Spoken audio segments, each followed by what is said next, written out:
Earlier this week, InfoWars had its content purged from various media platforms, including YouTube, Apple Podcasts, and Facebook.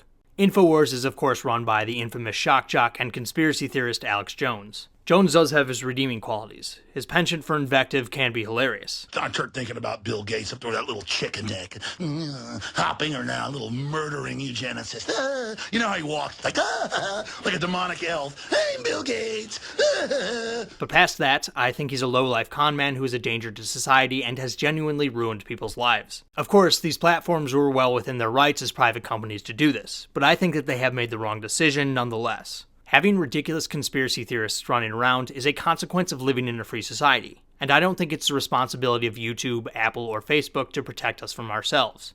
In fairness to these companies, their hand was kind of forced. Lots of people from the outside have called on these media platforms to crack down on conspiracy content since the 2016 election. I'm happy that these platforms finally have enough of a backbone to do something about it, because conservatives have made a whole profitable industry out of this, right? Oh, we care about free speech so much, only when it's convenient for us, right? Like we don't care about free speech on the left. But like they want to make themselves the victims. They've made a lot of money off of that, and I'm sick of it. No more patty cakes, no more defending this nonsense. This is not protected speech on a federal level, and it certainly shouldn't be protected speech when it comes to these private businesses. Some foolish people have even gone so far as to say that fake news is responsible for the election of Donald Trump. We live in a post-truth era, where conspiracy theories run rampant, they say. Are they correct? You may be surprised to find out that they probably are not. According to a study conducted by the political scientists Joe Usinki and Joseph Parent, in the United States, our belief in conspiracy theories have remained relatively constant over the years. The study measured the number of times conspiracy theories were mentioned in New York Times op-ed articles, and found that between the years of 1890 and 2010, there were no periods of time when the mentions wildly deviated from the norm. Granted, the concentration and consistency of conspiracy theories within our culture isn't exactly easy to measure, but I suppose counting mentions and op-eds from the nation's paper of record is as good a measure as any. It's actually not too odd when you think about it. Just do some cursory reading on American history, and you'll discover that we've always had oddballs making ridiculous claims about the nature and state of power within our country. If there were no communists in our government, why did we delay for 18 months? Delay our research on the hydrogen bomb, even though our intelligence agencies were reporting day after day that the Russians were feverishly pushing their development of the H-bomb. And may I say to America tonight that our nation may well die. Our nation may well die because of that 18 months deliberate delay. And I ask you, who caused it? Was it loyal Americans, or was it traitors in our government?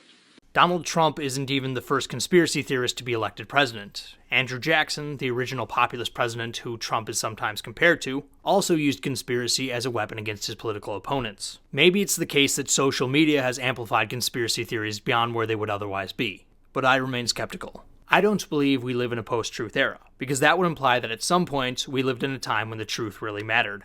So, why are conspiracy theories so commonplace across time?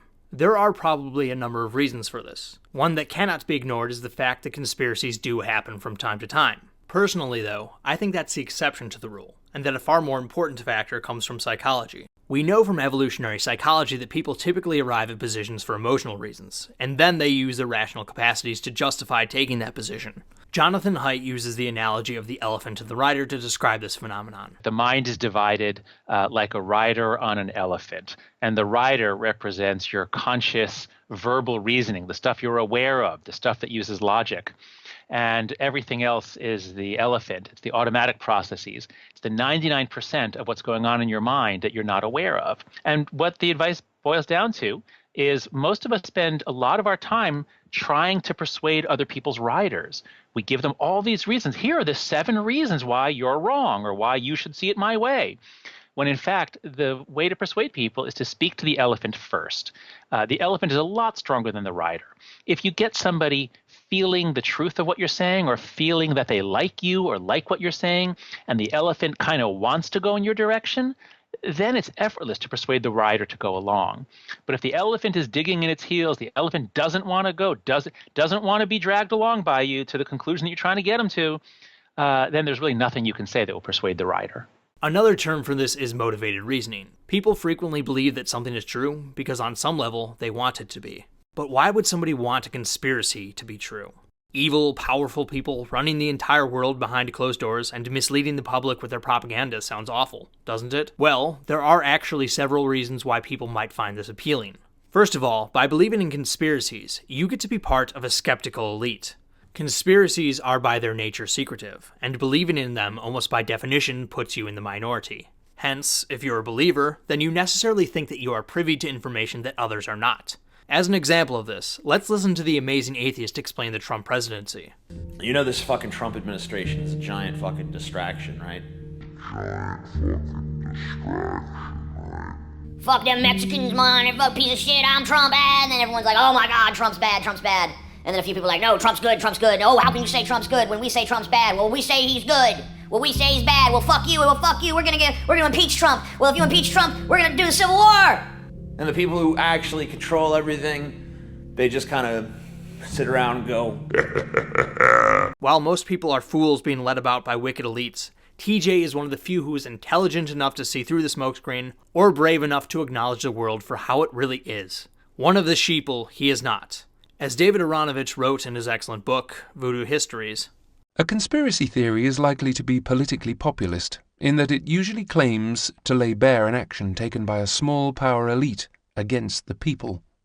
Or, as a Californian professor of theology could tell an audience at the Copenhagen Central Library with regard to 9/11, members of the elite of our society may not think that the truth should be revealed. By contrast, belief in the conspiracy makes you part of a genuinely heroic elite group who can see past the official version duplicated for the benefit of the lazy or inert mass of people by the powers that be. There will usually be an emphasis on the special quality of thought required to appreciate the existence of the conspiracy. The conspiracists have cracked the code, not least because of their possession of an unusual and perceptive way of looking at things. Those who cannot or will not see the truth are variously described as robots, or latterly as sheeple, citizens who shuffle half awake through their conventional lives. My favorite example of this self-serving tendency actually comes from a comment on an old video by TJ's DFF co-host, Paul's Ego. Is there a reason that I have this growing sense of paranoia?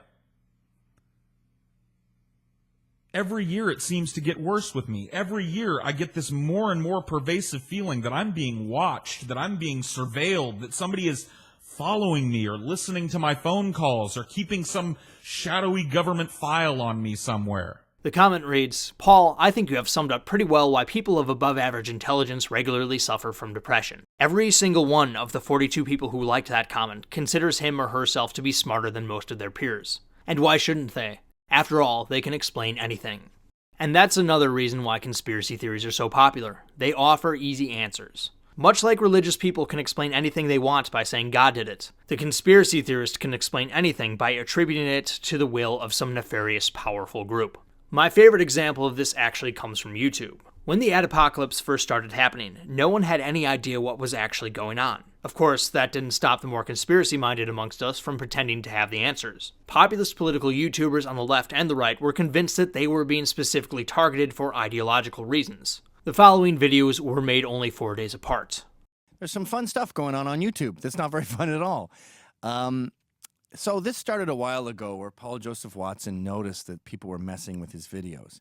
And by people, I mean liberals attacking him, complaining, and YouTube starting to alter the way his videos were presented. We've talked about this before. Whenever I talk about Syria or terrorism, they demonetize it right away. And why is that? It's like, hey, advertisers advertise on CNN and they talk about Syria and terrorism. Yeah, but the advertisers know how CNN and MSNBC are going to talk about Syria.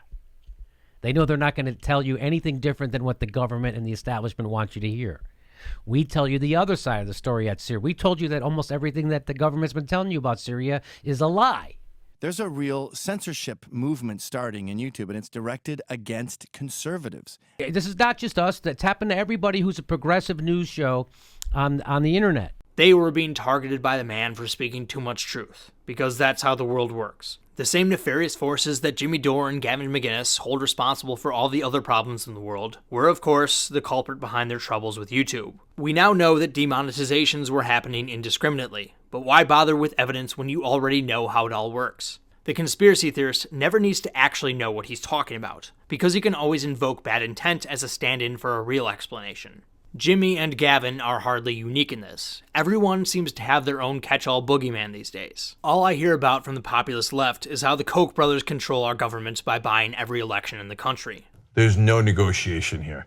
I've told you before on the show, I read quotes from the donors who have come out from behind the curtain and said, look, I want to make this clear. This is do or die, okay? You either pass this, or they said, there was a quote saying, we're gonna turn off the piggy bank. Wow. Okay, so Republicans, you must pass this. I don't care what happens with your voters. You're never gonna get a dime from us again. The whole point of our legalized bribes to you guys was to get this in return. Amongst the hashtag resistance types, Vladimir Putin and Russia have taken on an almost omnipotent status. Trump in 2013, when he went to Miss Universe, met with the top 12 oligarchs in Russia in secret, just like this. He went in there a blank slate. When he walked out, he was spouting, to this day, the Kremlin party line, the elimination of NATO, the breakup of the European Union, getting America out of all of its treaty obligations, the elevation of Vladimir Putin. That could only have been put into his head by men who are so rich that he's jealous of their riches. I think what happened there was a secret Yalta, which was the meeting in the 1940s between Churchill, Roosevelt, and Stalin, where they divided up the Western world as it was going to look at the end of World War II. I think that meeting heralded the realignment of the Western world. And increasingly on the populist right, we keep hearing about how the deep state is wreaking havoc and attempting to subvert American democracy at every turn. Trump's anti-globalist message and his vow to end unnecessary wars represents an existential threat to the deep state and the military-industrial complex. You take on the intelligence community, they have 6 ways from Sunday at getting back at you. So even for a practical, supposedly hard-nosed businessman, he's being really dumb to do this. That's why partisan intelligence agents keep leaking information. This is about the total sabotage of the Trump administration. Now the deep state has formed an alliance with the left to pick off Trump loyalists one by one. These people will always have an answer for everything, because they can always simply attribute things to the will of these devious forces.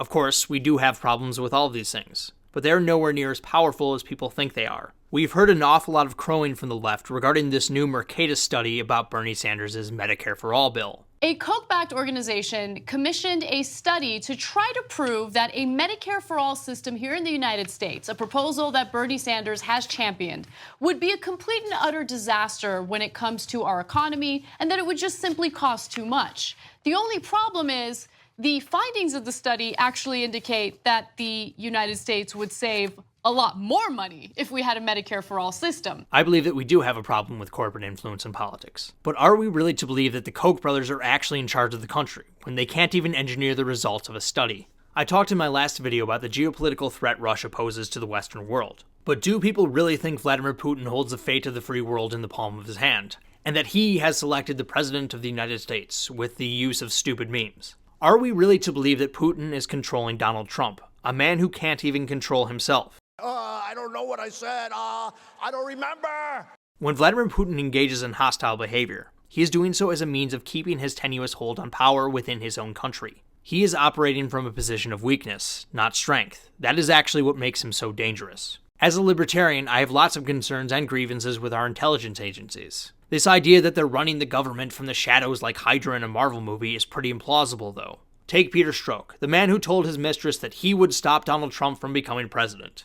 Really, he's going to stop Trump. This idiot couldn't even keep his extramarital affair a secret, and he was so stupid that he sent all these text messages on a phone that he knew was being monitored. When you start to unpack them, conspiracy explanations begin to fall apart, and yet they persist. People flock to them because believing these sorts of things is actually kind of reassuring on some level. It necessarily means that we live in a world where someone is in charge, and that someone is competent and engaged in high-level planning. The world is a much more terrifying place when you realize that no one's in charge, and the people who are supposed to be are nowhere near as powerful or as capable as some would have you believe.